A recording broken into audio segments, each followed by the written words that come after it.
All right, let's talk about abortion. Definitely always a hot topic and um, often an oversimplified topic. So let's look at look at it a little bit more clearly and a little more nuance than you probably have. So in general, the anti-abortion argument usually goes like this: all abortions kill humans. All humans are persons. So abortion is only permissible in the kinds of situations it's permissible to kill a person. It's self-defense, maybe capital punishment, and so forth, right? Direct abortion is not one of those kinds of situations. Therefore, direct abortion is never permissible.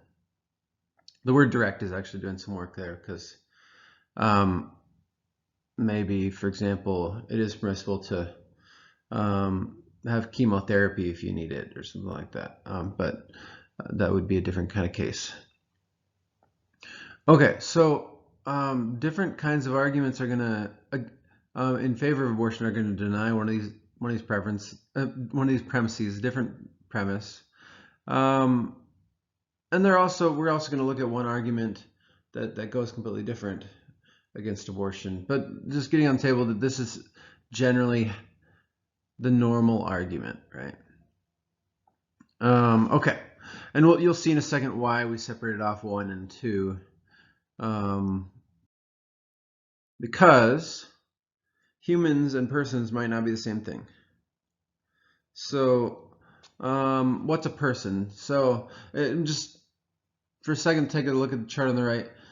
A person, you might think to be a broader category than human, right? So you might think that Superman is a person but not a human, that God or the gods are persons but not humans, or post-humans would be persons but not humans. Maybe dolphins, on the other hand, are persons but not humans, right? So person is a category that's like got special moral significance and is capable of reasoning, probably.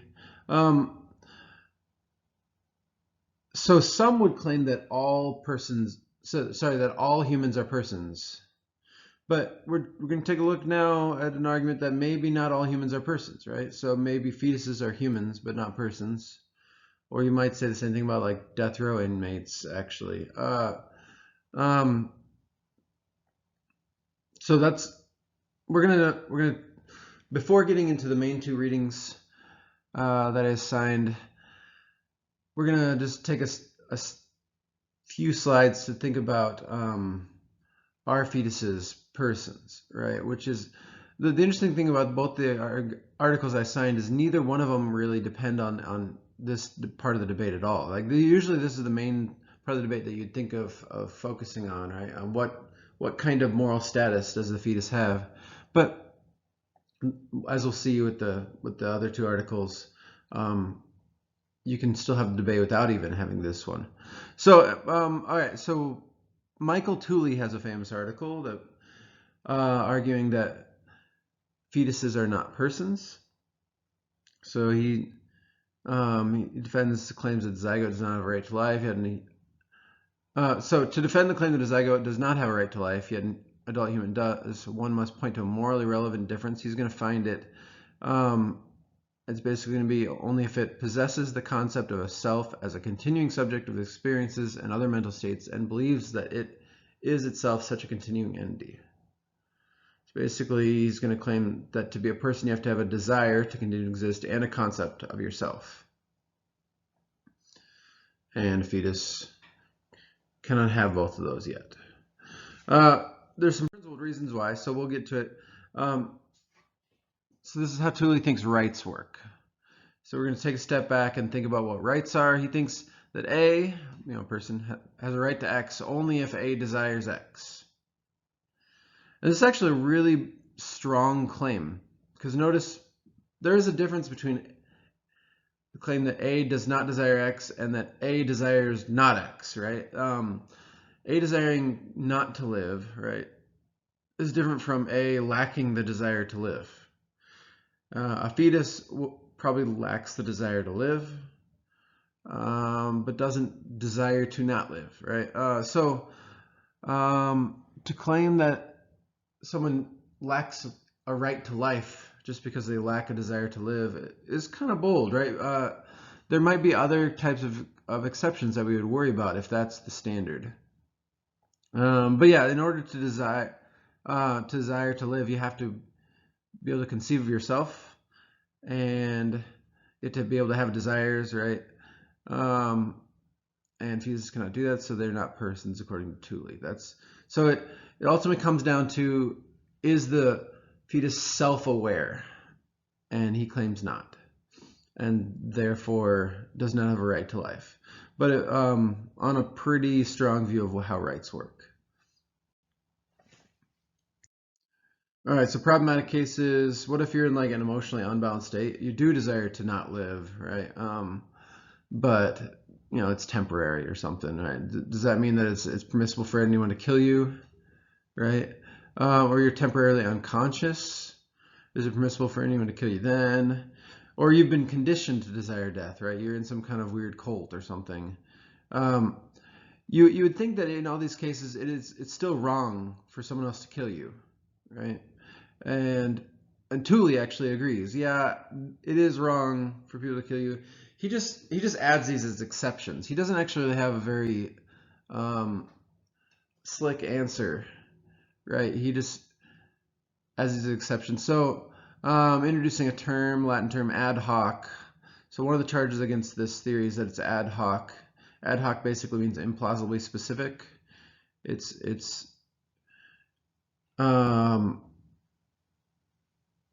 Yeah, you don't get to just create a theory and then say, oh, well, those aren't counterexamples, those are just exceptions.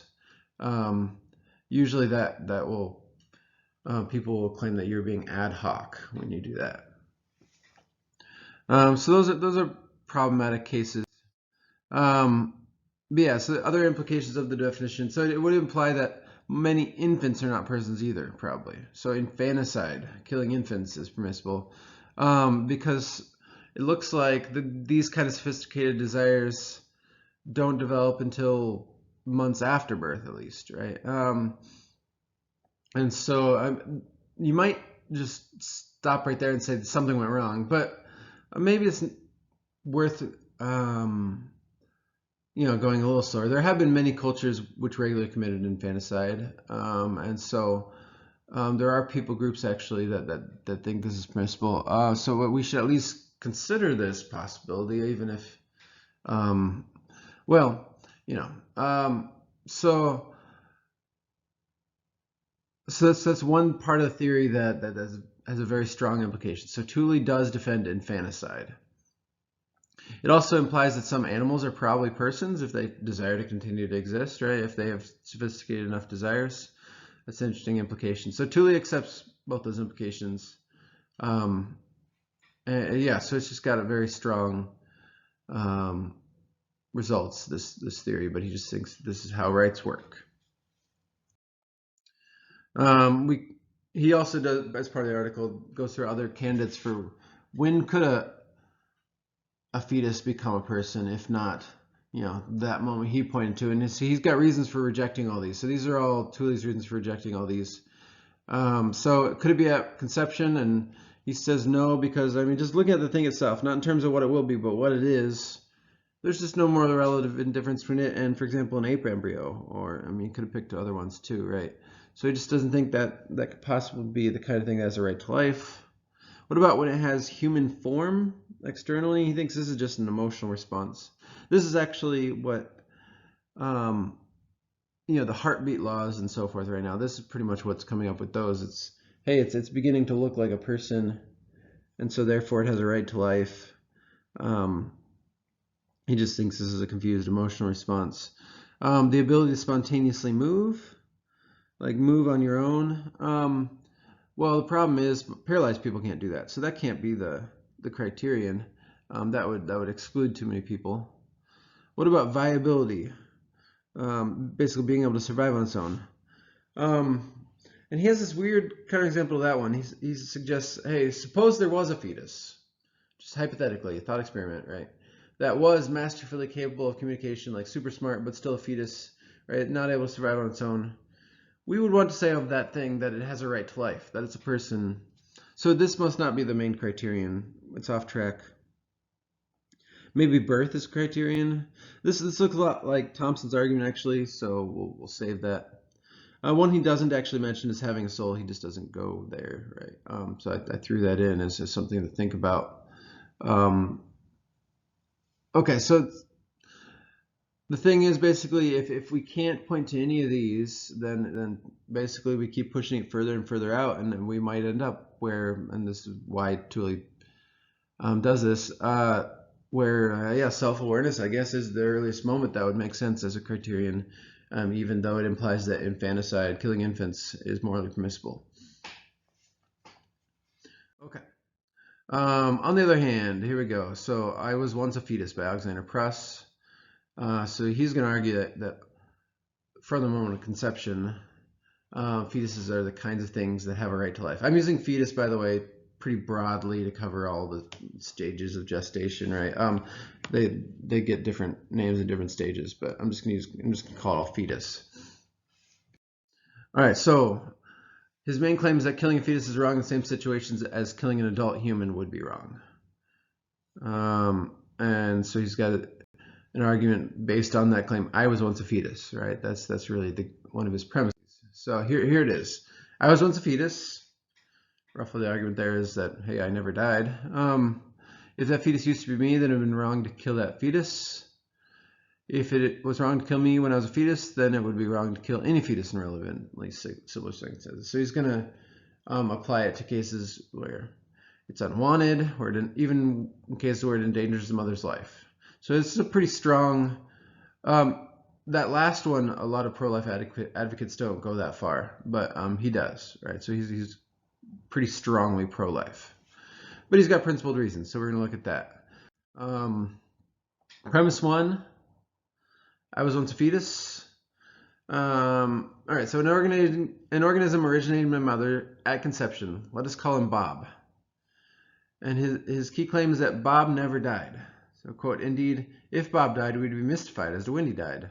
All we have in its life history is a process of growth and development. It's pretty much uncontroversial to claim that whatever that fetus is, zygote, whatever stage we're looking at, it's a thing that is alive. It's an organism, right? It's not literally part of the woman's body, right? My body, my right argument is much more plausibly understood as Thompson would explain it later on, which is not to claim that the fetus is literally part of the woman's body. It's more so that the woman has a right to decide who gets to use her body, right? So, yeah, so pretty much everyone should agree this is its own independent organism.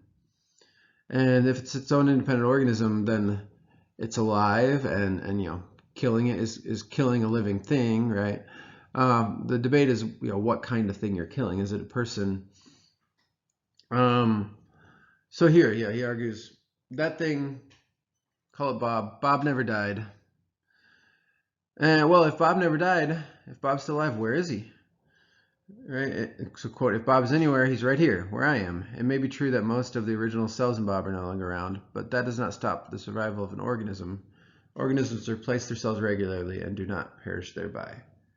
Right? So he's claiming that thing is the same thing as me. All right. I was once a fetus, and so it's supposed to follow basically that it has all the same moral status as I do, because hey, we are one and the same. There are some objections he considers. So what if a soul kind of view? So Bob is just the animal part of you. You're a soul. He actually has it. He thinks he does actually think you are a soul, but not a Cartesian soul. I guess no need to get into that difference, but yeah, response, if that were true, then my wife has never kissed me. My body is just my property, so forth, right? So he thinks that you are your body. He thinks you're an ensouled body. Yeah, so Bob, that original thing is still you, right? Otherwise, you know, if you're not your body, if that's not at least part of you, then you get these weird implications. What about Bob is just your brain, right? Or sorry, you are just a brain, and Bob is just the animal part of you. So Bob doesn't have a brain yet. And same response, basically thinks, well, if you're not your body, then your wife has never kissed you, and your body would just be your property, and governments can enforce taxes on property, and it just doesn't make sense to think of a body as property. What about psychology? Bob is just the animal part of you. You are intellectual functioning. And he thinks that has some strange implications, like it wouldn't be true that you think, because you are thinking, right? And that doesn't it makes more sense to think of you as the kind of thing that can think, right? And it would also follow that if those particular thoughts had not occurred, then you would not exist, because you are those particular thoughts. It just doesn't work very well, he thinks. So anyway, this is a little bit tricky, these objections and how he deals with them, but in general, he's trying to defend the claim that physical organism is him, right? He's not something else that develops later on, right? He's not a soul or a brain or a psychology. It's something that develops later on. He is the body. He's that thing. Okay, so that's really the main premise he needs to defend. So that's why I spent the most time on that. I'm going to kind of look at premise 3 real quick, because it's interesting to think about why he has such a strong view of abortion. So he claims, if it's wrong to kill me when I was a fetus, then it'd be wrong to kill any fetus in relevantly similar circumstances. Doesn't even matter if you were wanted. So notable instance here would be rape, right? That I was wanted did not enter anywhere into my arguments against killing me when I was a fetus, right? So basically, he's claiming that that's no counter argument. It doesn't affect his argument in any way. In general, what he's basically saying is that doesn't look like a very good reason to kill an adult human, and if it's not a good reason to kill an adult human, then it's all same, right? And the other one he looks at, it doesn't matter if I endangered my mother's life, right? This is a pretty strong claim, but here's how he argues it. So were I alone in a space capsule 3 days from rescue with my mother, with only enough air for 1.5 days each, it would not be acceptable for my mother or her agent to kill me. So he thinks even if it would save her life, right, 1.5 days each of air would mean if one of them died, then there would be enough air for one of them. But even in that kind of situation, his mother should not kill him. That's just his moral intuition there. And he thinks that's a similar type of situation to when a mother's life in danger. That might not be similar to all the different types of cases. As I mentioned in the normal argument against abortion, it's usually direct abortion that's impermissible, not like undergoing chemotherapy or stuff like that. But he does go farther for that analogy. And he thinks it doesn't matter if it's healthy, but he says, I'm not going to settle issues of euthanasia here. We'll look at that later, basically, as a class. That's more of a euthanasia debate. Okay, so far we've just covered the side of the argument, like, is the fetus, what kind of thing is the fetus? What kind of moral status does it have? We looked at two different sides. All right, let's go now into the rest of these arguments. Are going to be interesting because they're not going to depend on any claims about what kind of thing the fetus is, what kind of moral status it has. So Don Marquis, it is pronounced Marquis, by the way, it's kind of weird, claims that most abortions are permissible. Why? Because it's wrong to deprive something of a future like ours. So fetuses have a sort of life it's seriously wrong to end, in the sense that future looking, there's a lot to deprive it of, right? And so he doesn't make any assumption about the moral status of fetuses, just that they have a certain kind of future. All right. So he kind of sets it up this way. He says most arguments against abortion or for abortion start off this way. So there's claims regarding characterizing the fetus, and there's a general moral principle apply to given one conclusion, right? So examples of one, anti-abortion, right? It's human. It looks like a baby. It's alive. We looked at some of those earlier. On the other side, it's not a person. It's not rational. It's not social. Right. And then it's important though to remember you need a step two, right? You need some general moral principle to get to the conclusion. Just saying those things doesn't. Basically, what you'll find is the general moral principle might not be as easy to characterize as you thought, and so you need to go through that step. And so here's his attempt at finding the general moral principle that's important. So it's not that it's always wrong to end a human life. He thinks that's too strong. He's got a weird argument here. He thinks that a human cancer cell is living and human. I'm not sure if it's living. I'm not sure if it's an organism. I mean, but that's what he thinks.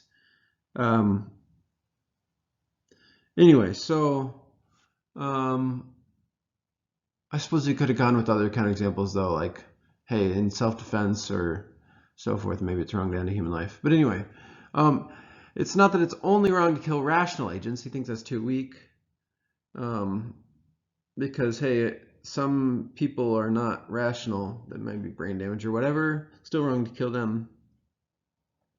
It's not only that the person will be missed by others. He thinks this is just off track. The important harm is to that person, not to someone else, when you kill them.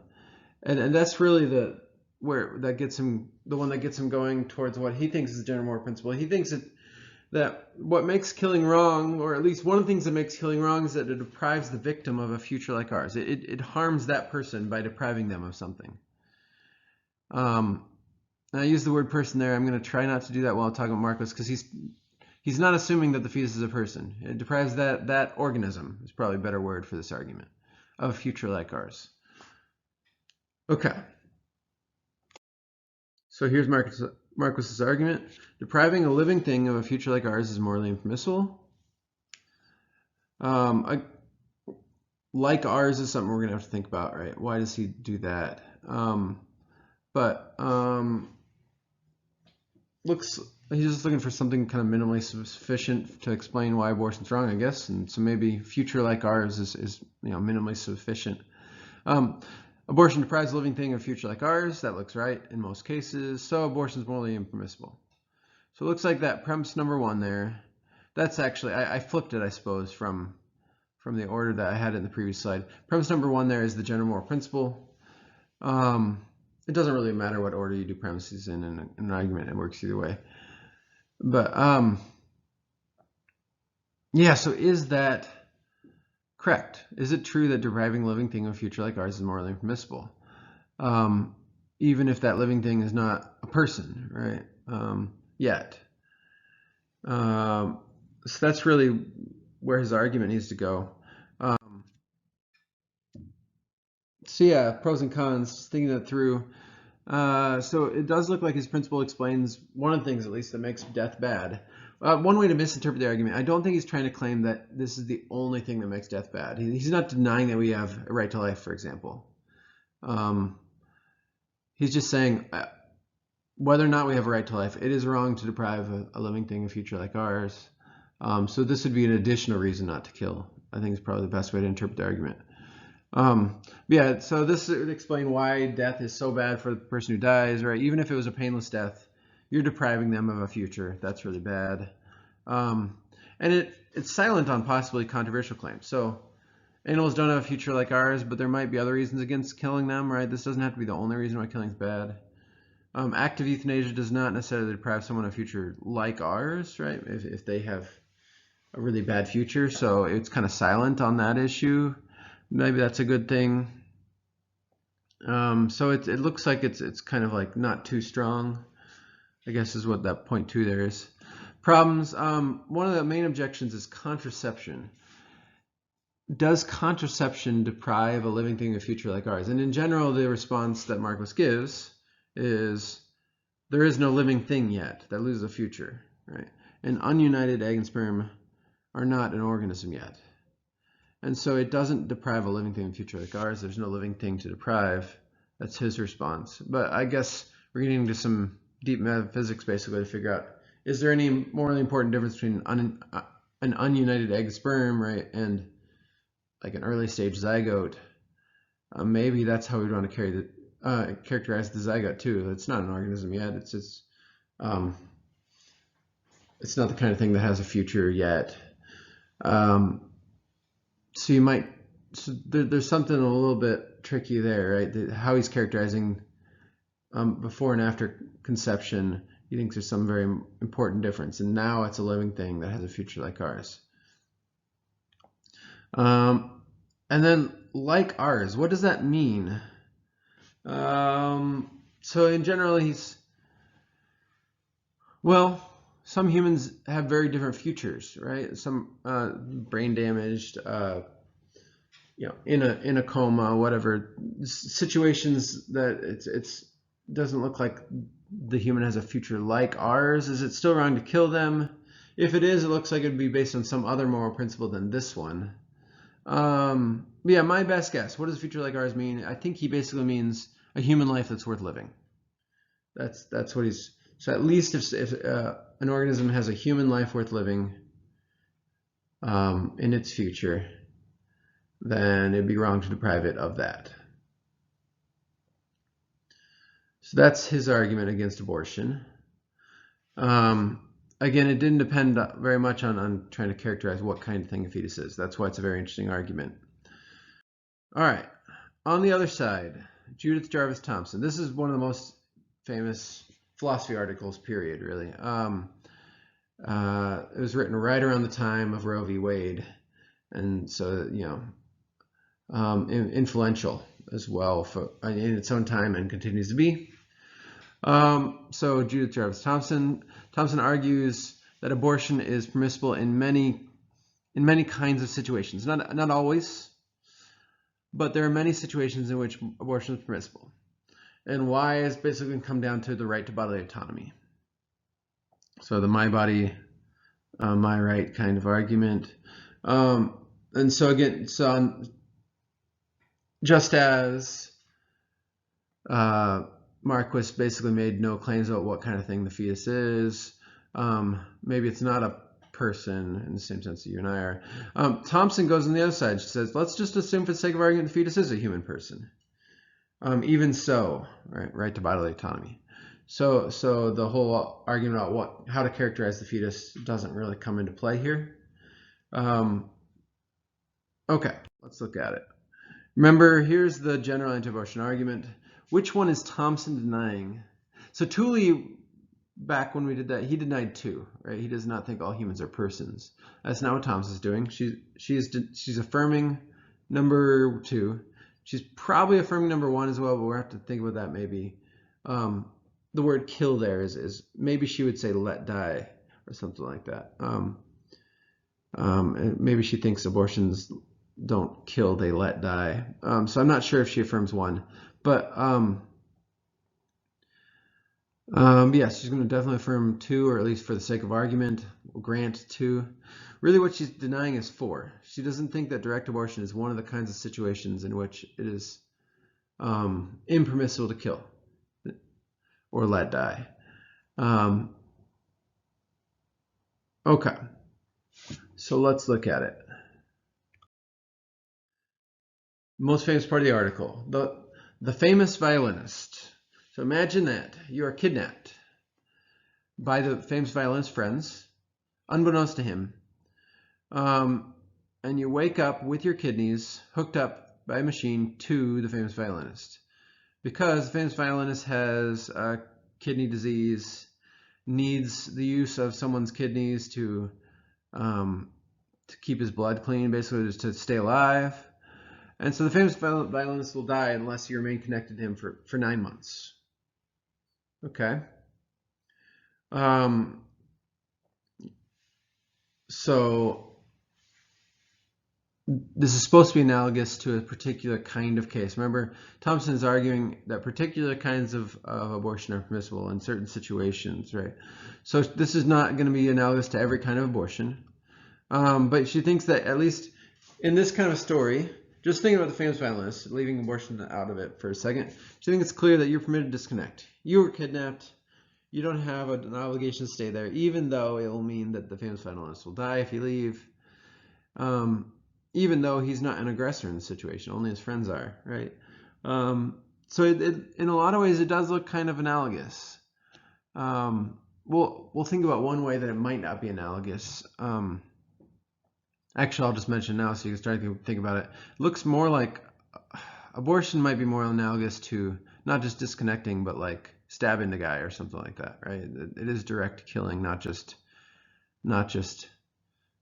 unplugging. So if that is an important distinction, then that might be a difference. But yes, that's her argument against, or her argument for the permissibility of abortion in the cases of rape, right? You're kidnapped to save the famous violinist. And it might actually work in another case too. Maybe when the mother's life is in danger. So let's change the story. You willingly connected. There were no kidnappers involved, but now it will kill you to stay connected. And so you might think in that case it'd be permissible to disconnect to save your life. Yeah, so that one actually looks even more analogous to me. I don't know, going to the same kind of example like taking chemo. Yeah, that looks a lot like disconnecting, more so than it looks like stabbing even, right? That possible disanalogy there. It's a letting die to save your life kind of thing, right? So it looks like, at least against what this is Thompson's phrase, the extreme view. The extreme view is for cases of rape and for when the mother's life is in danger, claiming even in those two cases, abortion is impermissible. And so she's got the famous violinist argument against those two. And so those are just two very particular cases, right? That's not the vast majority of instances of abortion in the U.S., right? But that's some of them. And so if this is right, then Thompson has shown that abortion is at least sometimes permissible. At least for legal purposes, that's pretty significant if she's right, because that would justify the continued availability of abortion, right?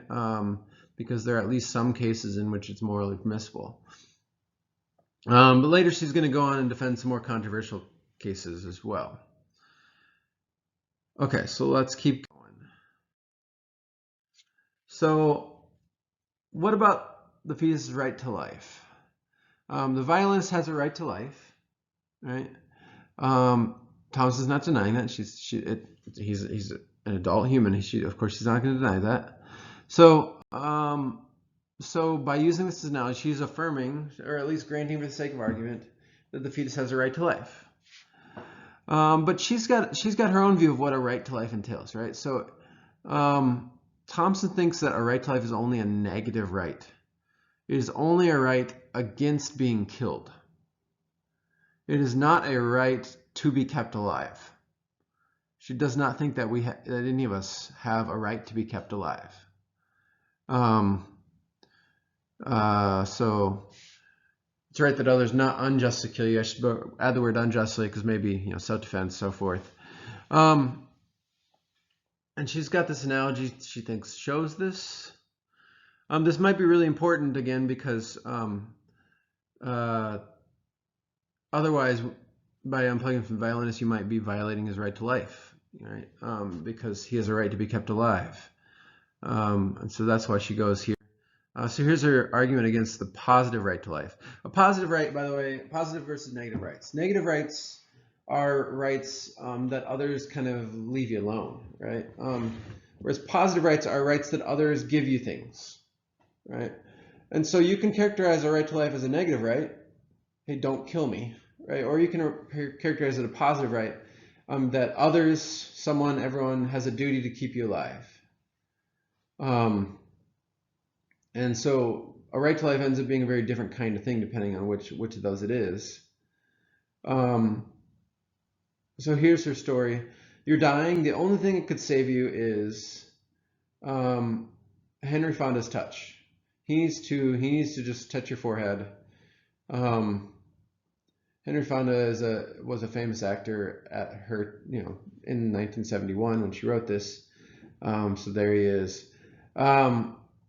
Thompson thinks it's pretty clear that he has no obligation, even if he's only across the room, right? Even if all he would have to do is just walk across the room, touch your forehead, he still has no obligation to do that to save your life. And she just thinks this is clear. Effectively, what she's doing is denying that we have an easy rescue duty. That's generally what we'll call it in this class. An easy rescue duty is a duty that if the stakes are high enough and the costs are low enough, you have a duty to kind of be a good Samaritan, right? If all you'd have to do is wade into the pond to save someone from drowning, to save a child from drowning, let's say, if all it would take is getting your pants dirty, then you have a moral obligation to do that, you might think. But Thompson would say, no, you don't. Right to life is only a negative right. It's only a right against others killing you. And her reasoning for this is, quote, it's a rather shocking idea that anyone's rights should fade away and disappear as it gets harder and harder to accord them to him. So she thinks rights can't be the kind of thing that depend on concepts like when the stakes are high enough and the costs are low enough, because those are vague phrases that kind of fade in and out, and she just doesn't think that rights are the kinds of things that fade in and out like that. Okay. But yeah, she's going against the grain. This easy rescue duty will come up again, where we're going to be really tempted. I mean, for example, the healthcare debate, right? You might think that people have a positive right to life in the sense of like, hey, if they show up to the ER bleeding, right, we have a duty to care for them. They have a right to be cared for. Thompson would deny that. Okay. Here's Fenrir Fonda. In case you're wondering.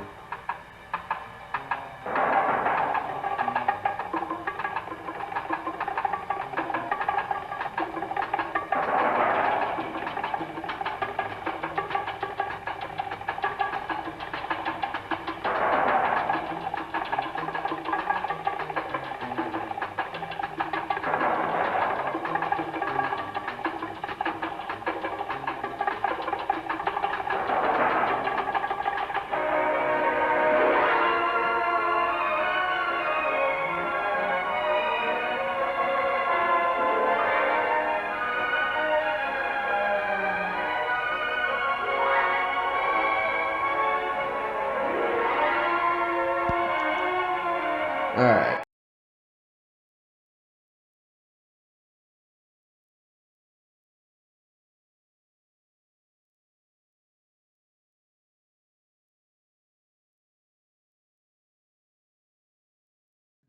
So, right to bodily autonomy. So again, she's basically claiming that a right to bodily autonomy is the right that carries it, the conversation, because a right to life is actually pretty much irrelevant because it's not killing, it's letting die. It looks like it's at least one way to characterize the argument.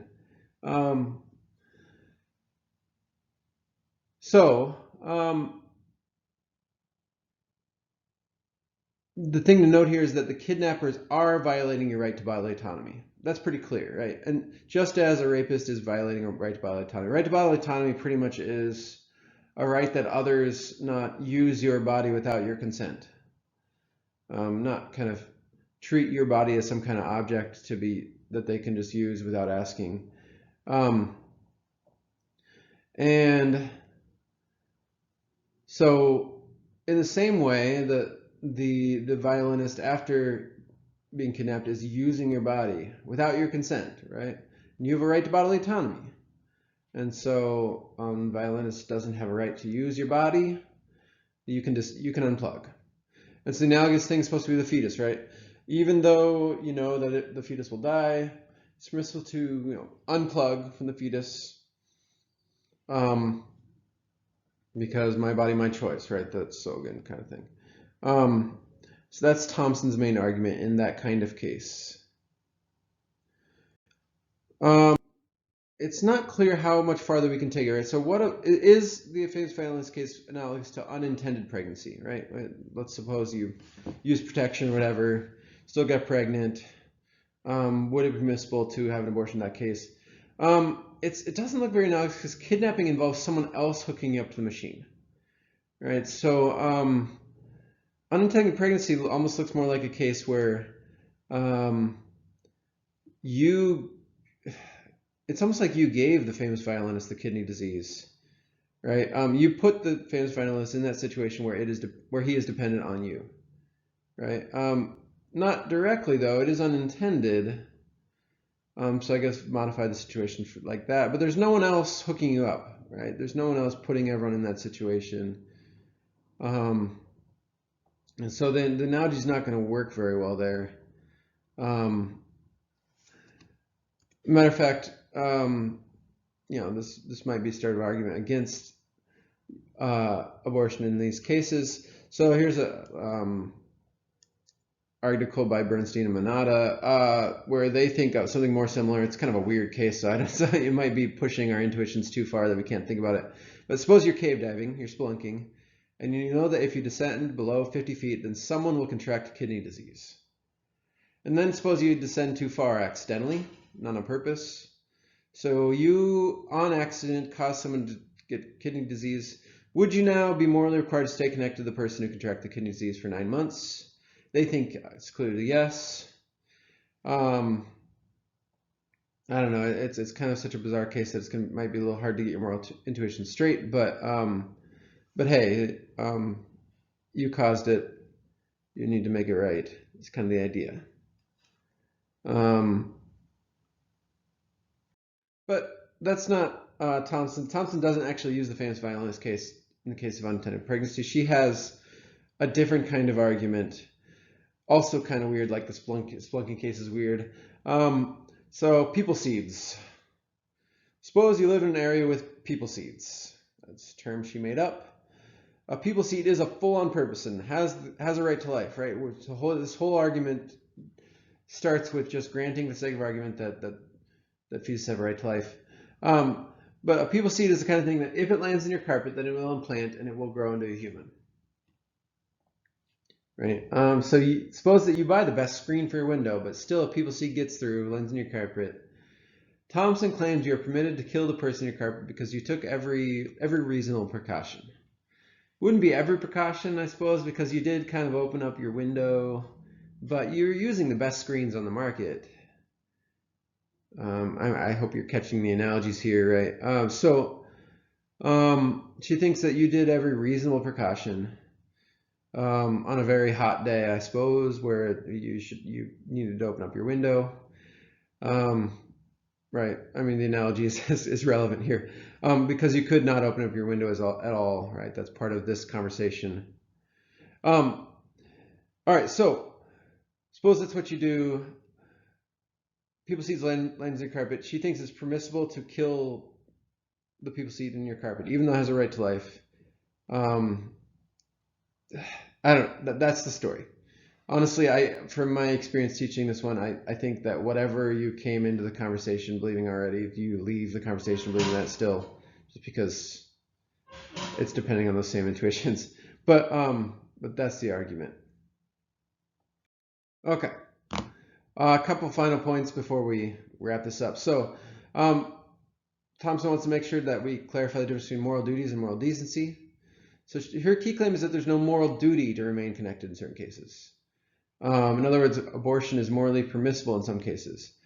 But she does think, even so, it may be more decent. It might be praiseworthy to not have an abortion. Just as, wading into the waters to save the child from drowning is praiseworthy. It's just that you don't have a duty to do it. And she thinks that we should not be legally obligated to be good Samaritans.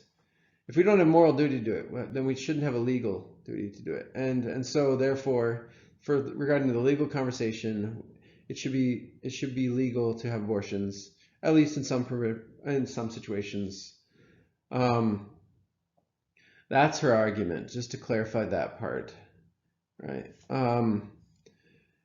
And one other thing to clarify, back to the killing versus letting die thing. So, quote, this kind of happens at the very end of the article. You may detach yourself even if this costs him his life. You have no right to be guaranteed his death, though, by some other means, if unplugging yourself does not kill him. The desire for the child's death is not one which anybody may gratify, should it turn out to be possible to detach the child alive. Right, so it's the child does have, and she's using the word child here, right? That's how this argument is going. The child does have a right to life. so it's not that you have a right to kill it. It's just that you have a right to bodily autonomy, right? You have a right to unplug.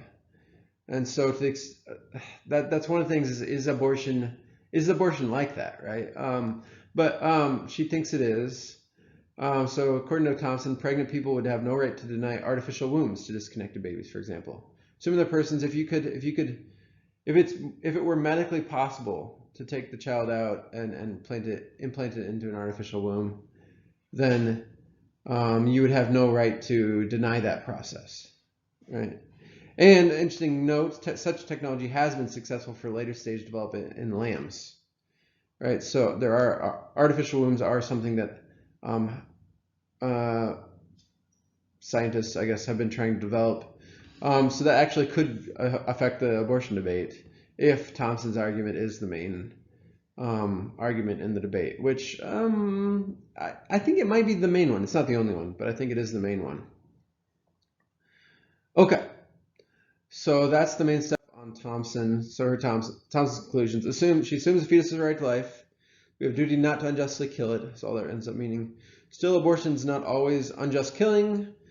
So when the pregnancy is potentially lethal or after rape, those can both be, you can use the famous finalist case to argue for both those.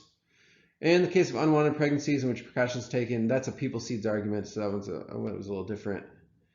But noting it may still sometimes be more praiseworthy not to have the abortion, and this does not permit ensuring that the fetus dies if that's avoidable. Okay, so we covered a lot of ground, but there is a lot of ground to cover.